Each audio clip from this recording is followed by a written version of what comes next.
అందరికీ నమస్కారం. Welcome back to Shruti Vennela channel.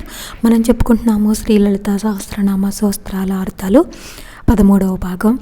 Before వీడియోలో రామ అంటే ఎప్పుడు సంతోషంగా ఉల్లాసంగా ఉండేది వరకు చెప్పుకున్నాము. ఇక ఈరోజు సహస్రనామ స్తోత్రాల అర్థాల గురించి చెప్పుకుందాము. రమణ లంపట అంటే ఆ పరమశివునితో అత్యంత సాన్నిధ్యంగా, సౌమ్యంగా, సంబరంగా ఉండేది అని అర్థము. ఎప్పుడు ఆ పరమశివుని గురించి ఆలోచించేది అని అర్థము. కామ్య అంటే కోరదగినటువంటిది అని అర్థము. కామకళారూప అంటే కామేశ్వరుని కళ యొక్క రూపము అని అర్థము. కదంబ కుసుమ ప్రియ అంటే కడిమి పువ్వుల యందు ప్రేమ కలిగినది అని అర్థము. కళ్యాణి అంటే ఎప్పుడూ శుభలక్షణములు కలిగి ఉన్నది, శుభాలను ఇచ్చేది అని అర్థము. జగతీకంద అంటే ఈ జగత్తు మొత్తానికి మూలమైనది, ఈ జగత్తు ఉద్భవించడానికి కారణమైనది అమ్మవారు అని అర్థం. కరుణారస సాగర అంటే సముద్రమంతా దయగలిగినది అని అర్థము. కళావతి అంటే కళాస్వరూపిణి అని అర్థము. కళాలాప అంటే కళలను ఆలాపన స్వరూపముగా కలిగినది అని అర్థము. కాంత అంటే ఆ పరమశివుని చేత కామింపబడినటువంటిది అని అర్థము. కాదంబరి ప్రియ అంటే పరవశించుటను ఇష్టపడినది అని అర్థము. వరద అంటే ఏ వరము అడిగినా లేదనకుండా ఇచ్చేది అని అర్థము. వామనైన అంటే అందమైన నేత్రములు కలిగినది అని అర్థము.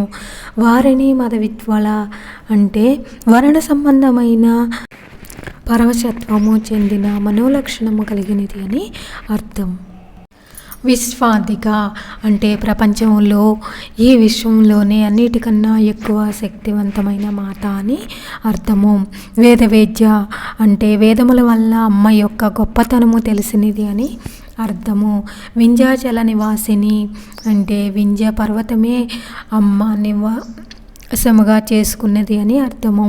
విధాత్రి అంటే విధానము చేయనిది అని అర్థము. వేదజనని అంటే వేదములకు కూడా లలితామాతే అమ్మ అని అర్థము. విష్ణుమాయ అంటే విష్ణుమూర్తి యొక్క మాయా స్వరూపిణి అని అర్థము. విలాసిని అంటే వినోదాత్మక లక్షణము కలిగినది అని అర్థము. ఎప్పుడు తనని నమ్మి కొలిచే భక్తులకు సంతోషం కలిగిస్తూ ఉంటుంది అని మరొక అర్థము.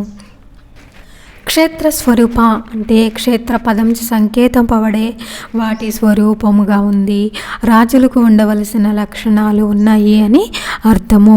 క్షేత్రేశి అంటే క్షేత్రమునకు అధికారిణి అని అర్థము. క్షేత్రజ్ఞపాలిని అంటే స్థూల భాగమైన దేహమును సూక్ష్మ భాగమైన దేహిని పాలించినది, లేదా మనము యొక్క దేహము మొత్తానికి అమ్మే రక్షణ కలిగిస్తుంది అని అర్థము. ప్రతి ఒక్క మానవుని దేహానికి అమ్మ శక్తి వల్లనే రక్షణ కలిగిస్తుంది, రక్షణ వస్తుంది అని అర్థము. క్షయవృద్ధి వినిర్ముక్త అంటే ఎప్పటికీ ఒకేలాగా ఉంటుంది, బాల్యము ముసలితనం లేకుండా ఎప్పుడూ ఒకేలా ఉంటుంది అని అర్థము. క్షేత్రపాల సమర్చిత అంటే క్షేత్రపాలకులచే చక్కగా అర్చింపబడుచున్నది, అంటే రాజుల చేత పూజలు అందుకుంటుంది అని అర్థం. విజయ అంటే విశేషమైన విజయాన్ని అందించేది అని అర్థము. విమల అంటే సృష్టింపినది, ఎలాంటి మలినములు లేనిది అని అర్థము.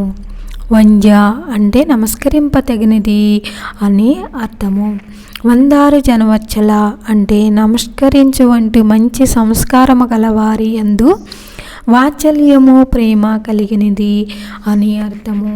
తన యందు భక్తిభావం ఉన్న వాళ్ళని అమ్మవారు ఎప్పుడు రక్షిస్తుంది కరుణతో చూస్తుంది అని అర్థము. వాగ్వాగిని అంటే వాక్కులని చక్కగా వ్యక్తపరచగలుగుట, ప్రేరణనిచ్చు పరదేవత అని అర్థము. వామకేశి అంటే వామకేశ్వరుని భార్య అని అర్థము. వహిని మండల వాహిని అంటే అగ్ని ప్రకారమునందు వసించుచున్నది అమ్మవారు.